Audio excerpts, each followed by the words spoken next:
Hey everyone, it's me again. It's been how long? I have no idea.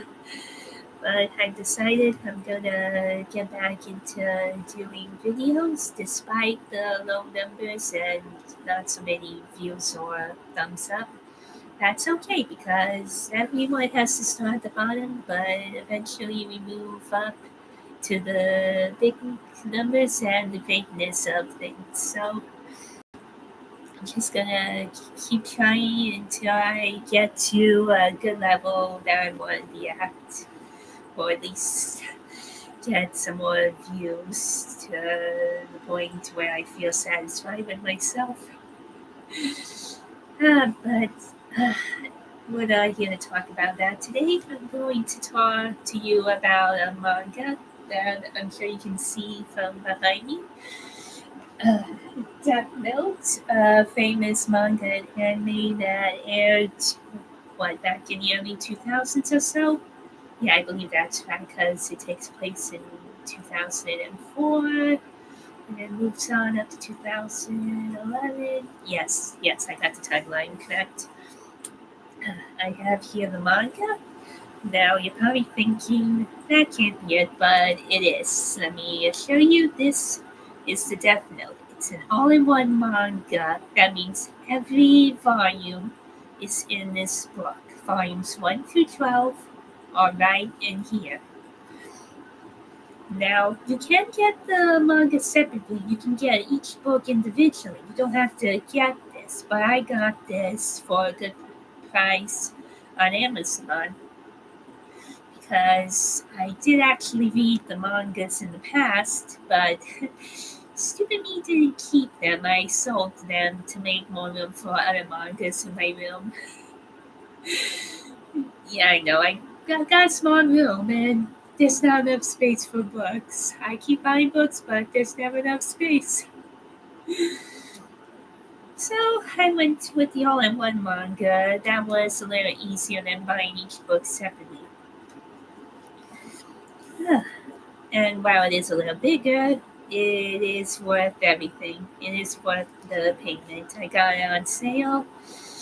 You, if you have an Amazon account, you might get lucky. It will be on sale. I got mine 37% off.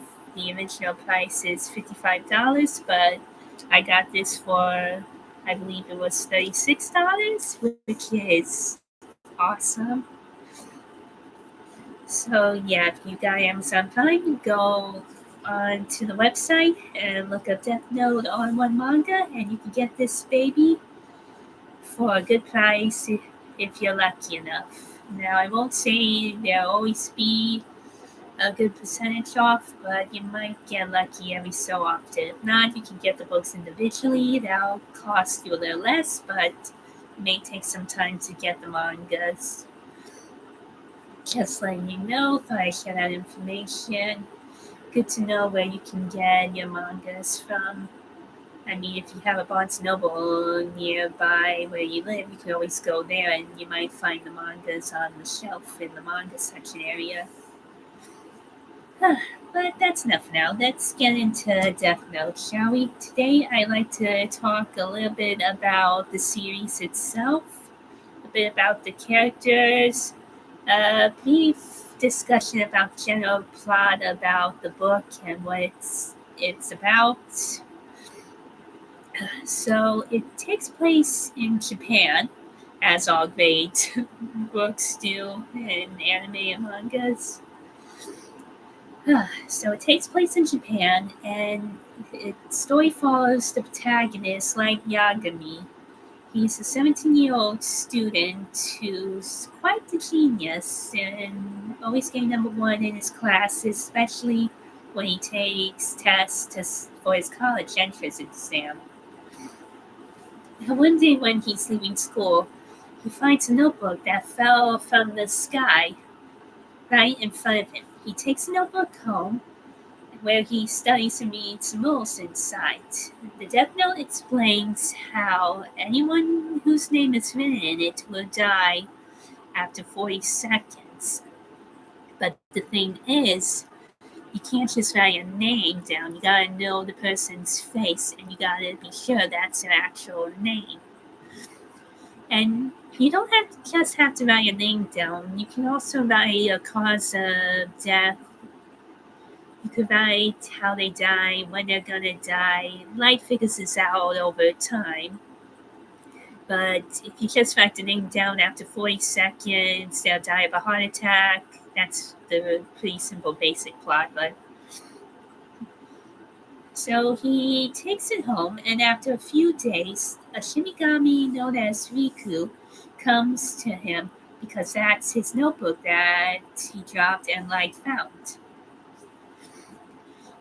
He and Light strike up a bit of a relationship, as in they have a discussion about the Shinigami word and Light using the Death Note, some of the pros that he gains when using it, a little bit about what the Shinigami realms are about, how it got so boring after a while that there's not much to do there. It's just a wasteland of boredom and crap.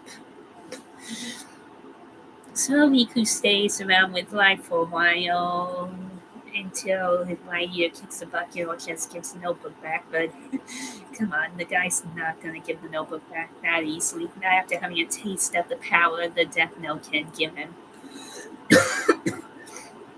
Oh, excuse me. I have a little bit of a cold, but I'll be okay. I'll just take it slow. Right then. So, Light shows Riku all the progress he made in the Death Note. He's only had it for 5 days before Riku showed up. And Riku explains that no one's ever used the Death Note that much in a short amount of time. But the Death Note did perk Light's interest, and he's been experimenting with it. Being the genius he is, he wanted to test the true power that the Death Note had to offer. Now, at first, Light's just killing criminals. He wants to create a new world where there's no more crime, it's peaceful, and no one has to fear anything. But eventually, this does catch the attention of the nations and a certain investigator who goes by the name of L. Now, no one knows who L really is or what he looks like. They just know that he's a master at solving crimes, but only ones he's interested in. So this case here is something that perks his interest.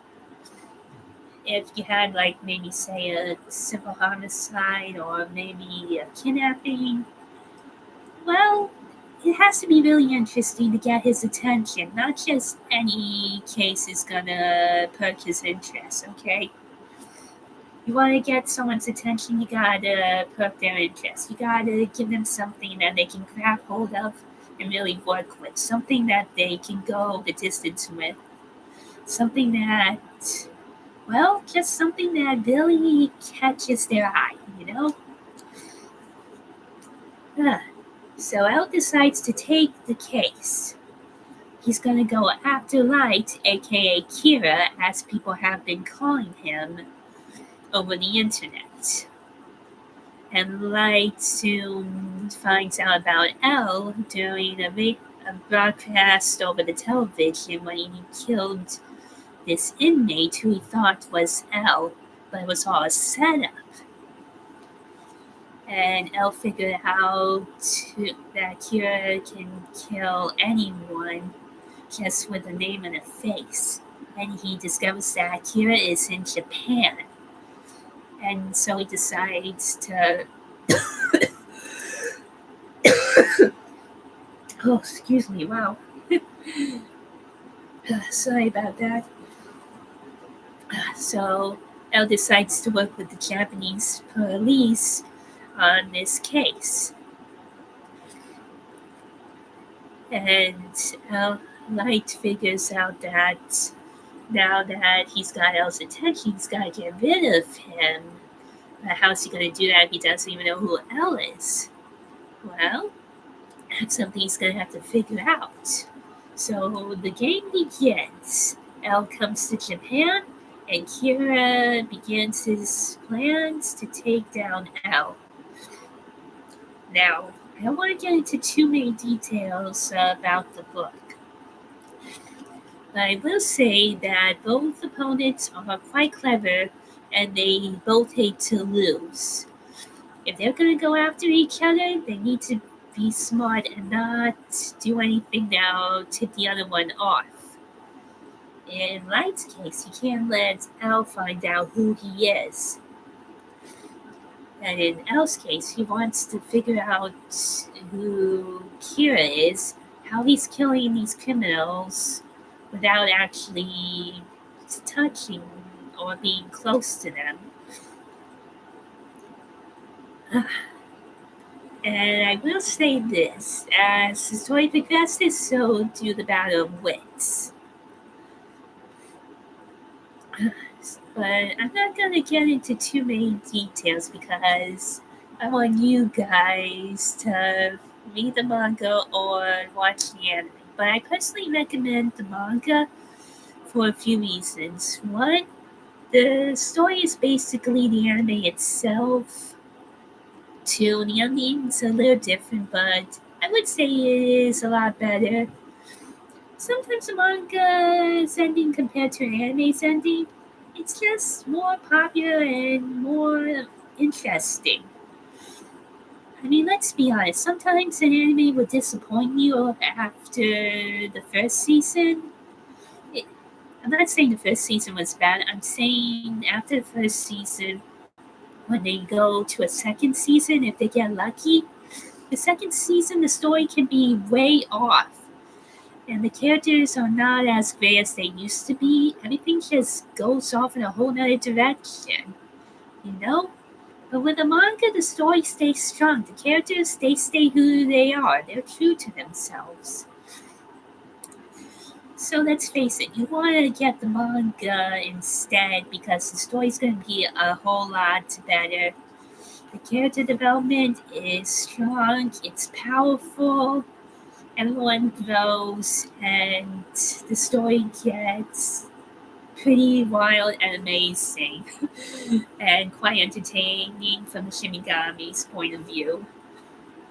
So if you're curious to learn more, then go ahead and leave a comment down below asking me to continue doing a discussion on Death Note, or you can go ahead and just get the manga yourself. But that's all I'll be doing today. Thanks for sticking around, and don't forget to subscribe if you like this video and want to watch more videos. Thanks everyone, and have a good day. Ciao.